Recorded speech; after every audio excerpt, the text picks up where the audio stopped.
Thanks, Diksha, for all the update. I think it was really good to see all the upcoming April activities.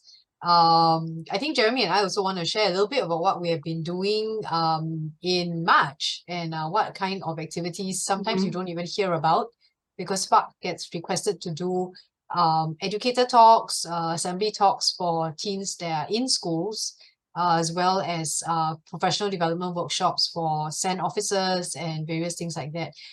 We've also come up with the Lunch and Learn corporate series as well. So we'll just be doing a bit of chit chat to tell you and recap what are the kind of things we do. Hope you join us to hear and find out a bit more about what Spark does behind the scenes. Yeah, we've been very Um, busy. We also have our mm, first testimonial from our Lunch and Learn, which is great. mm. Stephen kindly did it for us to let other people know like how he appreciated the talk. But other than that, we did. You want to talk about the Commonwealth? Yeah, sure. So Yeah. Commonwealth Secondary invited us to do an assembly talk. They actually invited us to do one last year already, and we had two adult ADHD volunteers who did an assembly talk on Zoom. It was still things were just opening up after COVID, so we did it on Zoom. And I think we spoke to their Sec 2s. So this year it was arranged again, and we were speaking to the next batch, so the 2023 batch of Sec 2s. And now having on team Jeremy, who has discovered as well through his work with Spark and various means that he is ADHD, he had an opportunity to actually share his story. So I had a chance to work with him, and it was his inaugural sharing. Yeah. Some more, it was in person. We actually went down to the school, met the students in the hall, and we did a very casual kind of interview format sharing where we had questions, and then Jeremy was sharing about looking back to his student days, as well as thoughts he has about being a student with ADHD, as well as thinking back, what kind of tips he would give current students with ADHD, and even what he would share to his peers if he could go back in time, right? About like in general. So just to pique your interest, because if you are belonging to a school, feel free to reach out and we could actually come and share that story with you. It may be Jeremy, it may be one of our volunteers. But I wanted to ask Jeremy, because it's his first time, how did it feel? Yeah, sharing your story in front of like what, maybe 200 um people. quite a It was number. 200 people. I was counting, and then as I was Oh, you counting, were I was getting counting? more anxious, Okay. And I was like, maybe I should stop counting. Okay, Even though okay. they're just like younger kids, right? Like 14 or something like that. Like, wow, but I really appreciated how I've been telling people I really appreciated how what do you call it? Encouraging the kids were. Like there was this boy in the front that kept giving me the thumbs up like this, Oh, and then telling wow. me like I was doing well. And I think you could tell I was very nervous. I didn't uh, see that, but that's quite cool. Yeah. yeah. And I think when we had the question and answer section Mm, with them, wow, they were so interested to ask so many questions, and yeah. they're very intelligent. They ask very interesting questions. Some of them I Mm, really don't have any answers to. Life is mm, full of all these questions that you don't have answers to, but we try our best, right? I think that's important. And for them, like you can see them asking these questions because obviously it's things that they have been trying to work out for themselves as well. yeah. Yeah. If not, you wouldn't Yeah. get to questions like that, I think. Yeah, Correct. so Correct. they're very intelligent. Um, and I love it, lah. I didn't expect to be so okay. I thought I would have a panic attack in the middle of it, but apparently I was fine. So yeah, I wouldn't mind doing it again. Oh, that's Yeah. good. Yeah, good to hear. That's I think it was really special when I mentioned to them in the crowd, that this was your first time sharing. And I think it sort of made them feel like, oh wow, like privy to, your insider information in that sense. Yeah, and I think you're right. I was really quite impressed with the students, the Sec 2 students from Commonwealth, who really asked questions that showed that they were thinking. It's not those kind of like ask a question because they are forced to ask a question, and they get participation points. but they were really asking questions that, about like, how do I support my peers, or like, what do you think about certain thing, and trying to get, into your brain, like trying to understand how you're feeling. And I could see it's true. There's so many of them that were really paying attention. I mean, we are ADHD experts, so to speak, right? At Spark, so we're perfectly fine with people listening and yet moving around or even mumbling and chatting to themselves. I know probably teachers don't find that very respectful, understandably, but I Not think even in conducive the is what my midst, teachers yeah, used I to think say. even in the midst of that bustle, I could see that we got a lot of their attention and they were really listening and appreciating the content that was coming. Just that very personal sharing, I think, from the lived experience. Because I think there are many talks about special needs or ADHD that come from the educator perspective or the professional perspective, But to hear someone actually share their own story is something that you really can't refute, actually, because it's like, this is this person's story, and that's what they went through. So it can actually be very compelling and impactful. And remember when we Yeah, walked out, Jeremy, remember the yeah, group of girls that the we ended girls, up chatting with because they were waving goodbye to us and thank you. So we walked over to them just to say hi and ended up chatting a little bit and asking them how did they find the talk. So we mm, actually got some feedback, live feedback. like, We don't have their names, so we can't quote them, but I think it was nice to hear them saying that they suddenly realized what ADHD looks like, and that likely some of the friends around them are ADHD and are therefore struggling with certain behaviors. And they sounded a lot more empathetic. I think they were, of course, giggling and sharing, like, yeah, maybe this person has it or something. Mm-hmm. yeah, But then in a very positive and not in a negative way. And I think that's really powerful, for Spark to be able to go out there to help the peer community, of teen ADHD students be more accepting of them. yeah. It's Yeah. easier for them to be more accepting when they understand like what it looks like and what the struggles Mm. the person is Mm. their peers are going through internally. I also find that actually in my experience, last month, like for example, like the cat cafe, I think one of the kids I spoke with said something like, when my dad asked me to do something, then I won't do it. But if he asks me not to do it, then I will do it. I don't know why I'm like this.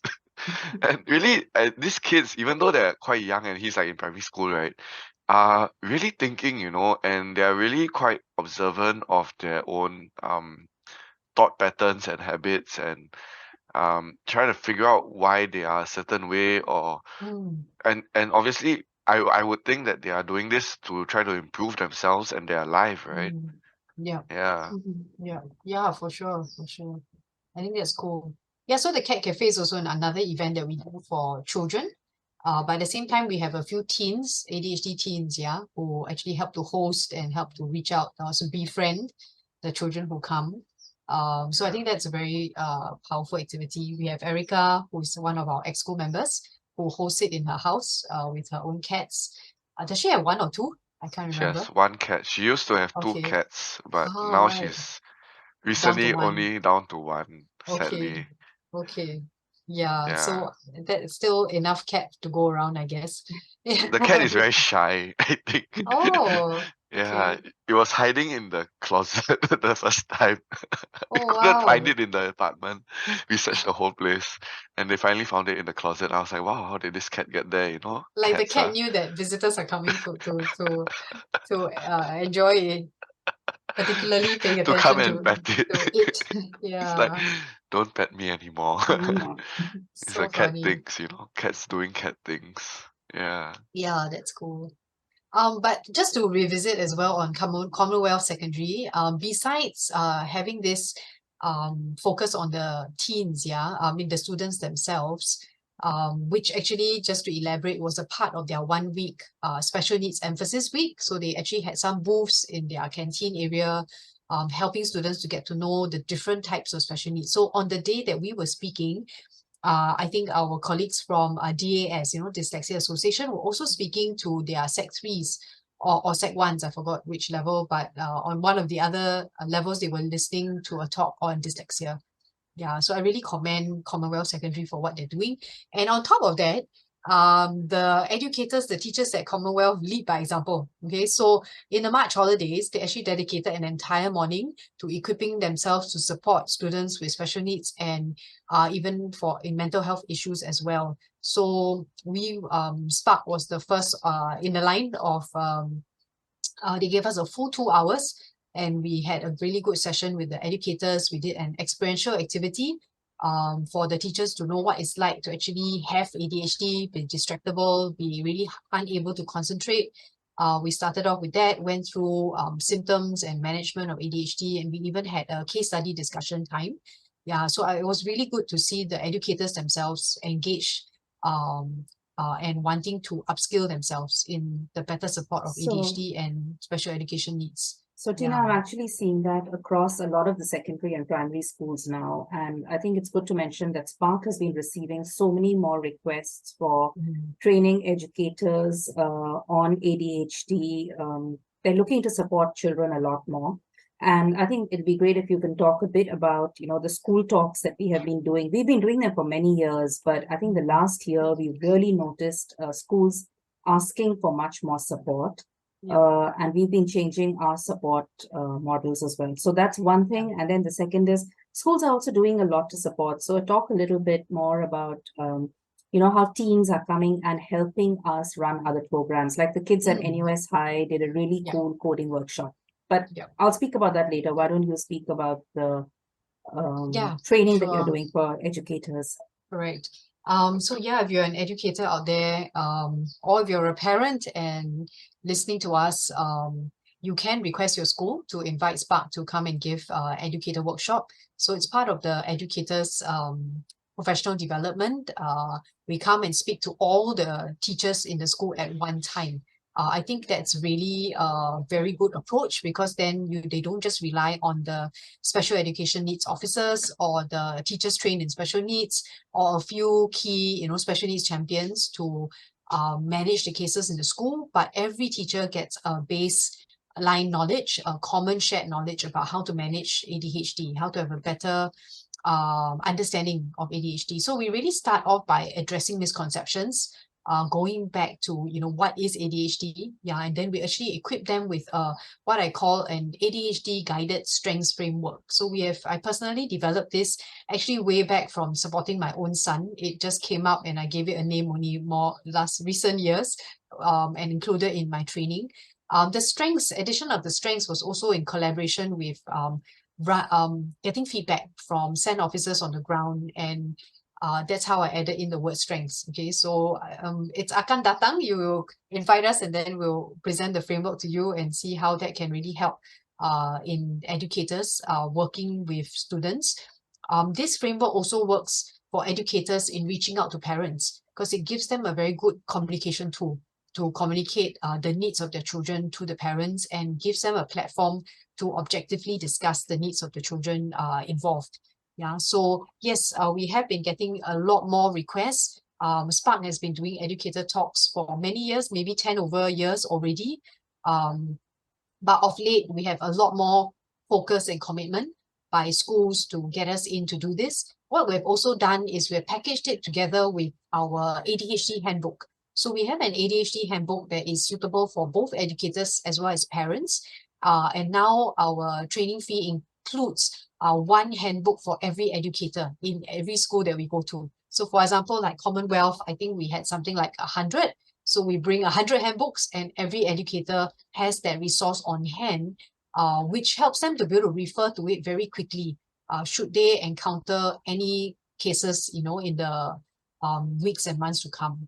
Yeah, so it's been very exciting. I actually feel very passionate every time I go and engage teachers because I can see how many of them resonate with the material. They do want to be better informed. They do with managing the ADHD behaviors in the classroom. And when you give them this tool, they feel a lot more relieved, and comforted that they know at least what to do. Yeah, and then they are better able to collaborate and partner with the SEN officers, in supporting these children. Yeah, because it's every teacher, that will be managing the student in the class. You can't sort of wait to farm out that one case, or sometimes it's usually more than one case in a class now. and activate the SEN officer. You imagine the four SEN officers are just running back and forth different classes, and they can't attend to every case as much as it needs to.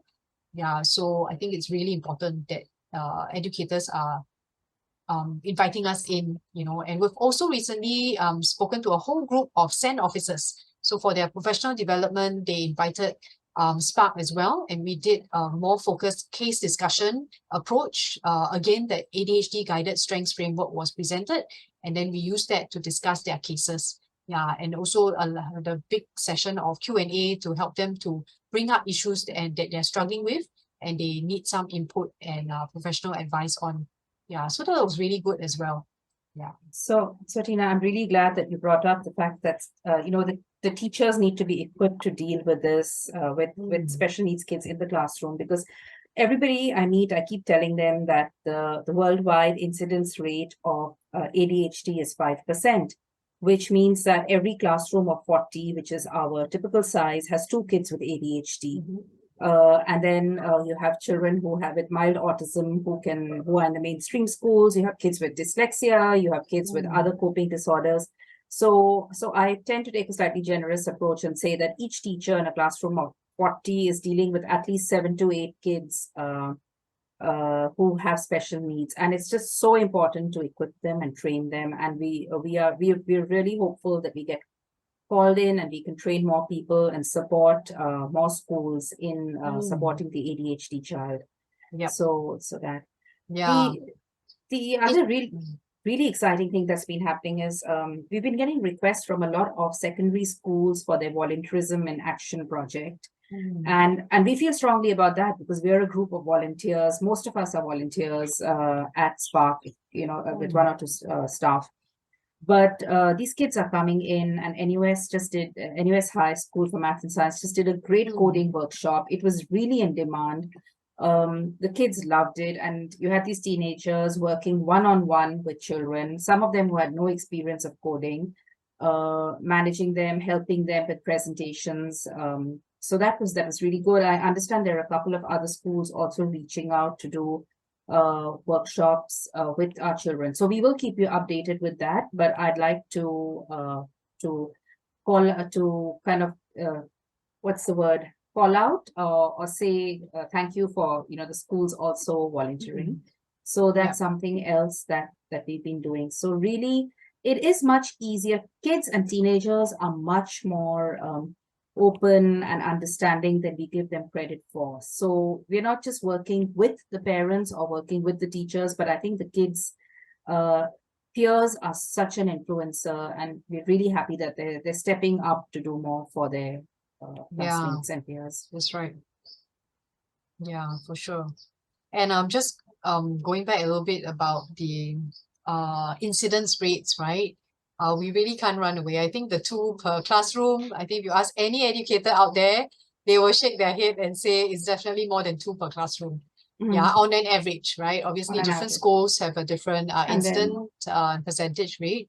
Yeah, and so that's interesting. One of the things besides the experiential activities, when we scroll through our list of ADHD behaviors recently, what I've been doing is getting the educators to actually stand up. If they see, if they have managed a student with at least 3 out of the list of symptoms that I'm showing them on the board, right, for every particular symptom. And Jeremy has been with me at most of the talks, and almost like 80% of them or 90% of them will stand up at every single symptom. Yeah, the only symptom that I do cover that they may not recognize as much is maybe things like sensory issues, which is a lot more subtle for sure. And it's harder for the teachers to acknowledge. But things like inattention, hyperactivity, impulsivity, you have all of them standing up. And that engagement actually helps to hone in the point that you're facing this in your classroom, and that's why we're having this workshop today. So it's been enjoyable, working with educators and going from school to school to empower them. So if all your children are attending schools, you're not sure whether we have gone to that school before, just ask the question, to the SEN officer, introduce us to them, and it would really do a lot of help for your own child as well. If all the educators in your child's school go through a workshop that we can conduct with them. And since you've been there as well, Jeremy, any thoughts that you want to share about the educator workshops? I remember when you're sharing at Commonwealth, you did say we had on one of the slides, we put a proviso there that, in your times when you were a student, there was no such thing as SEN officers or even allied educators. Those were not a thing yet. Jeremy may look young, but he is not that young. So Some say I'm still young, so very young at heart, yeah. But Young at okay, heart, not but old enough for the system to not have had allied educators or SEN officers yet. So I yeah, I think what is your thoughts when you come I and was so shocked actually, and I was so shocked how long it's been around. You're telling me it's been about 10 years? the support, yeah. Yeah, and I asked the guys,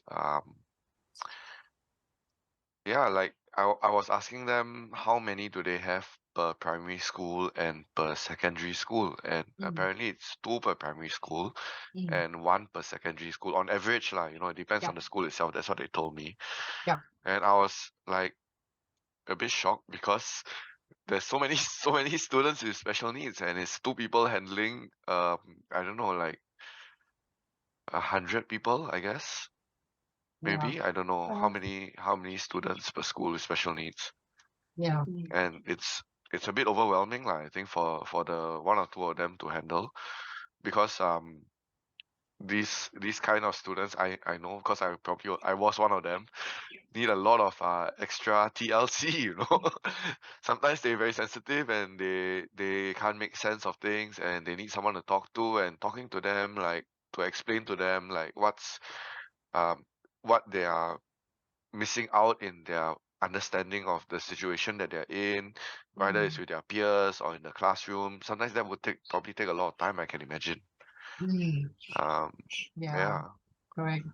So usually we, do the SEN officers a big favor in a way. I always tell them when I know the SEN officers, bring us in so that we can get the rest of the teachers on board, to not just sort of delegate the work. I think Singaporeans tend to like to work in, their areas of expertise, and teachers might feel like, okay, well, special education needs are not my area of Not my expertise. job So scope. yeah, SEN officer is their name, right? SEN officer is their Yeah. main scope. So let me, let them do it. But because there's just so many students in a classroom, and it's the nature of ADHD, yeah.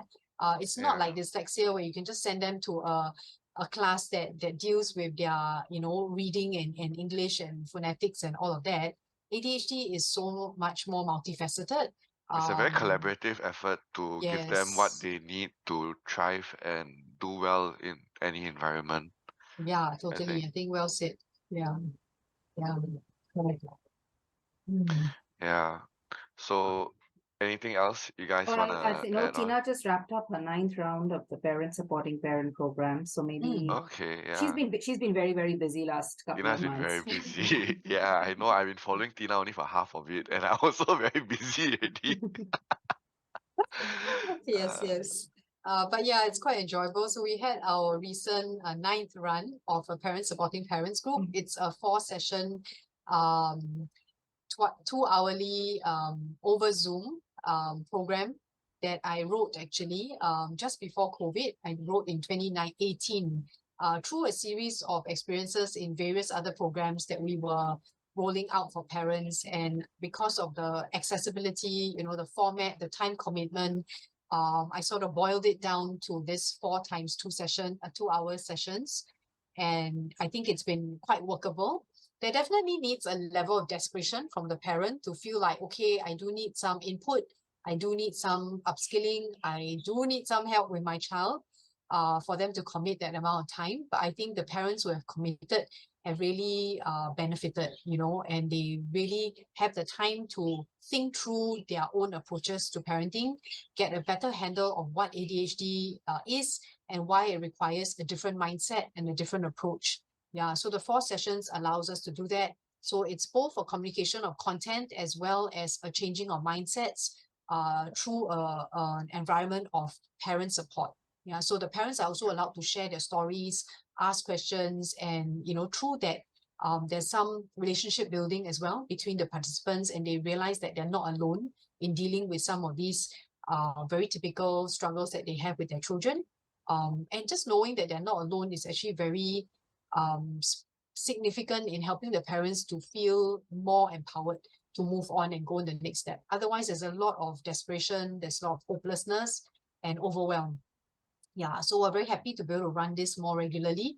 In 2018 and 2019, I actually ran it in schools as well. So if you are a SEN officer listening, or you are a teacher in a school and you feel like you will be able to host this in-house in your school, do contact us as well at Spark, because we'll be happy to run custom runs for parents within schools, because in that way you can capture the parents who would otherwise may not come across Spark, and who may not commit to a public program, but when the program is recommended to them through their school, the take-up rate is a lot higher. Yeah, and that's the heart of Spark as well, to really bring our programs, bring our parent support to every parent out there that has a special needs and an ADHD child, and every parent will include parents who maybe have less accessibility due to their working arrangements and their demands of their everyday life, their family demands, and we can bring it to schools with that kind of support. That is really something that we find very important to do. Yeah. I don't think anybody is prepared for the trials and tribulations of parenting, let alone parenting a special needs child. Yes, so any support is helpful. Yeah, Correct. definitely. Yeah, I it's think like what one of our other volunteers always say is what's good for the ADHD child is great for the neurotypical child. Yeah, So for yeah. sure. Correct. I think very well said, Jeremy, because with ADHD, just like with similar with special needs, parents often don't realize that they need support. The parents need support. They always feel they need to find classes, therapy, interventions for the child to be sent to, so that the child can get settled and can, deal with the ADHD. But because ADHD is so, it's a lifelong condition, they are not going to outgrow it, and it's so multifaceted in terms of the different areas of challenges that a child might have. Therefore, we need a whole ecosystem, and one of the primary caregiving ecosystem is the parents, right? It starts with the home, the family. Obviously, parents also then supervise the siblings of the child to help everybody have a more understanding approach to it. Yeah, otherwise we are really just running on empty and then running on our assumptions and often a lot of misconceptions. And I've been there as well, and that's why I feel so passionate about equipping other parents to not fall into the same pit holes that I fell into. So do listen out. We will be announcing the next PSP run soon. We have not decided on the dates because we're also waiting for certain schools to get back to see whether some runs might be done within certain schools.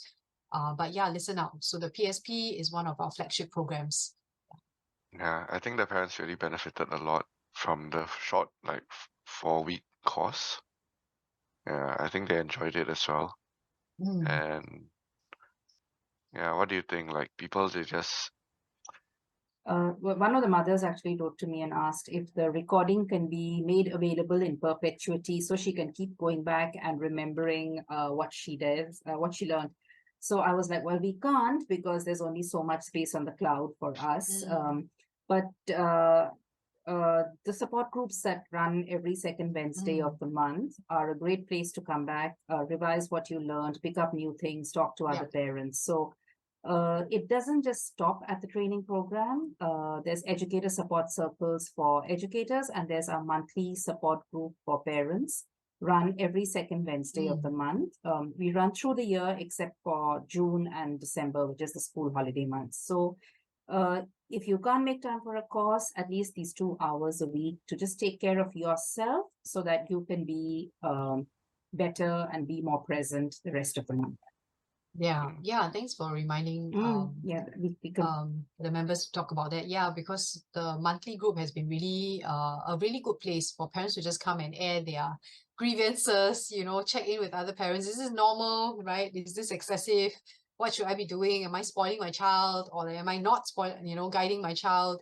All these kind of questions. No question is out of bounds to ask. And in this environment where we all have a child with ADHD as a common factor, but sometimes you also have ASD and other comorbidities as well. It's a very safe environment for parents to come and ask and have mutual learning and sharing. Yeah, so it's been really good. Yeah, and after that time of sharing where you come in and join us every month, we do welcome educators to join us as well. We invite you all to join a WhatsApp chat. So that chat is for continued interaction regarding ADHD and for parents to offer mutual support to one another. Yeah. So that's a really important way, I think, that we're trying to create platforms for parents to have community and to know that they have someone to reach out to in any time they have any issue or struggle with their ADHD child. Mm. So maybe we should wrap up. Is there anything else that you want to add? I think offhand, that seems to be it for the month of April. Yeah, there's a lot happening in May. We'll be back soon to tell you all about that. Oh yes, we forgot to mention the parent-child workshop that we conducted at one school just last week, and it was really good. We had about 10 pairs of was it 10 pairs? Sorry, no, it was 16 pairs. Not 10. My maths is not great. 16 pairs of parent and students in a primary school. We did a parent-child bonding workshop, but with a focus on alert tools to improve attention. So some of the students were diagnosed with ADHD, but a large number were not. So we did do an overview of what are the ADHD symptoms to look out for and when a diagnosis might be helpful for them. But we also just gave them tools to better address their child's attention issues and to help them to focus in class. So there's something called the alert tools. I won't say too much about it, but yes, if you are a school leader or a SEN officer or even a parent and you would like this to your school, introduce us to your relevant school HODs, or teacher in charge, because it was really fun. We also had a craft time where the students did a craft, and that's where the parents heard a little bit more about the technical stuff about special needs and ADHD.